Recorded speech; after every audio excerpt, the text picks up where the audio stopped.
Hello and welcome to BBC News. The number of people killed in the Los Angeles wildfires has risen to 24, with 26 people still missing. There are fears that high winds could soon return to Los Angeles and again fan the flames. 3 fires are still burning around the city. Firefighters say they now have a small window of opportunity to contain them before the arrival of winds of up to 70 miles per hour. Planes continue to dump fire retardant on hillsides across LA, and firefighters are cutting vegetation to slow the spread of the flames. Evacuation orders remain in place. Well, let's go straight to the BBC's Peter Bowes, who's there in LA for us. And Peter, bring us right up to date in terms of the latest assessment we're getting from officials.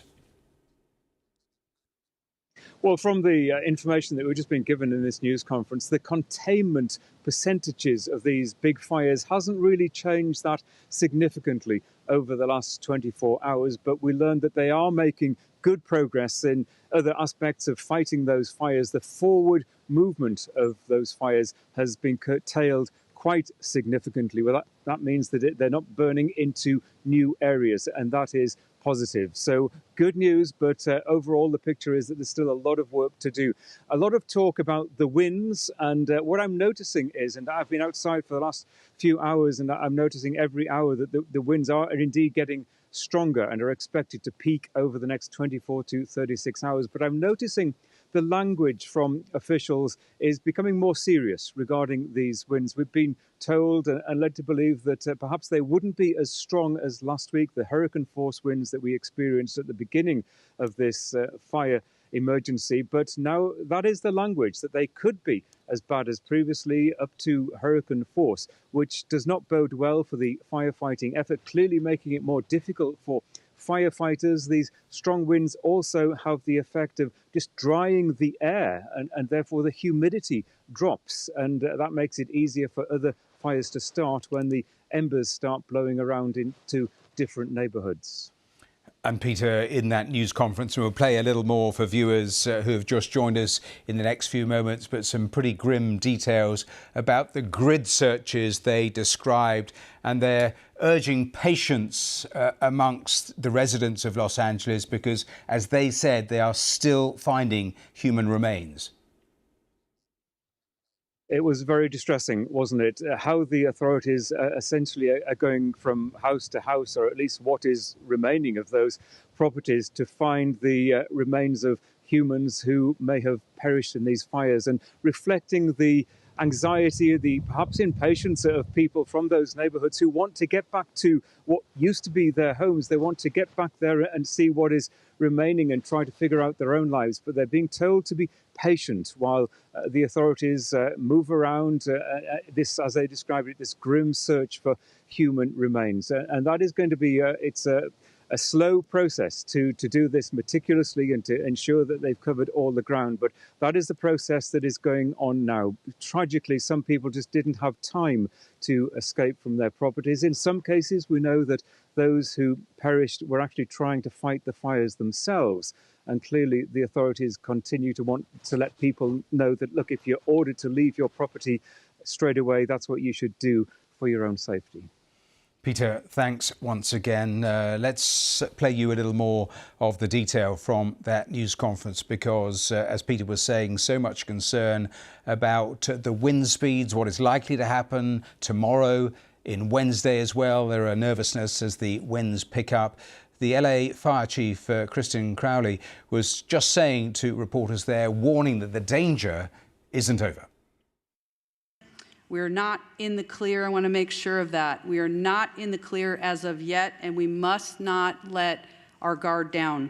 As we have right now extreme fire behavior, and we need to make sure that the community is staying updated with the most information, updated information as well. Follow all evacuation warnings and orders without delay. And please, please stay safe. Well, there has been looting across areas of Los Angeles County. The district attorney at that news conference slammed those he said had been, quote, taking advantage of the tragic events and said they would be brought to justice. So the criminals have decided that this is an opportunity, and I'm here to tell you that this is not an opportunity. You will be arrested, you will be prosecuted, and you will be punished to the full extent of the law. At 2 p.m. today, we'll be holding a press conference to announce the first charges in a looting case and the first charges in an arson case. This is not an arson case tied to the major fires. It was an arson case that was done on the side, in essence. You will hear that these people who've committed these crimes are facing very significant sentences. I am working with over 750 deputy district attorneys and in the entire law enforcement community to bring these people who are despicable and disgraceful to justice.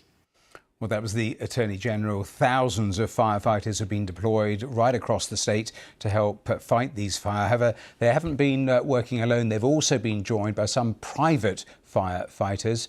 Let's talk now to Joe Torres. He's the CEO of All Risk Shield, a company which provides private fire protection services. Joe, welcome here to BBC News. Just tell me, first of all, what the last week has been like for you. Hello, thank you. Yeah, good morning. This last week has been quite busy. There's a lot have been going on.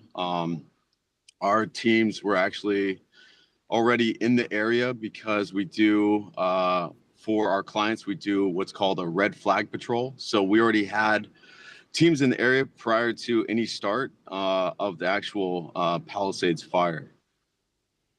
We're showing pictures that we've received from you, the sorts of conditions you are actually having to battle with, not just the fires, but those embers that are being thrown around by the high winds. I mean, these are extraordinary sort of conditions that you're having to deal with.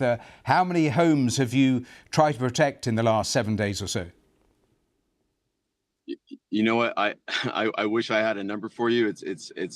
It's kind of countless right now. We're still trying to gather that data within our own team as to how many houses we've actually been able to touch and get to, and how many clients we've actually interacted with to let them know, hey, your house is still standing, or maybe there was a loss. But we're still gathering that data. The devastation and destruction of this particular fire and this event is just something I've never seen in my 24-year career in the fire service thus far.